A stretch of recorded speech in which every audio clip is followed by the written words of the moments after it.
హరి ఇప్పుడు కంపోజిషన్స్‌కి వచ్చేటప్పటికి డైరెక్టర్స్ కొంతమంది చాలా పర్టిక్యులర్‌గా ఉంటారు. లేదు నాకు ఈ తరహా ట్యూనే కావాలి అని చెప్పేసి. కొంతమందేమో చాలా చాలా సింపుల్‌గా రిఫరెన్స్ ఇచ్చేస్తుంటారు.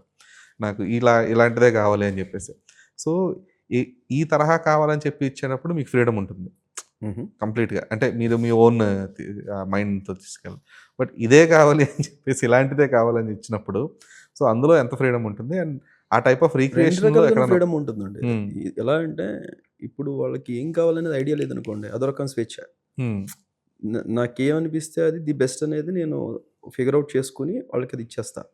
మనం చేస్తుంది వర్కౌట్ అవ్వట్లేదనుకోండి, అక్కడ మన స్వేచ్ఛ పోతుంది. అప్పుడు వాళ్ళకేం కావాలో అది చెప్పారనుకోండి, అదో రకమైన స్వేచ్ఛ. హ్మ్. ఓకే. ఓకే. ఈ ప్యాటర్న్‌లో ఎళ్తే గనుక ఇది వర్కౌట్ అయిపోతుంది. Done clear. బట్ ఆ రిఫరెన్స్ ఇవ్వడం వల్ల ఎక్కడైనా సరే ఒరిజినాలిటీ మిస్ అయ్యే అవకాశాలు కొన్ని కొన్ని ఉంటాయేమో. సార్లు అయ్యే ఛాన్సెస్ ఉన్నాయండి. అలా హ్మ్. అయ్యేటప్పుడు నేను జెప్పేస్తా.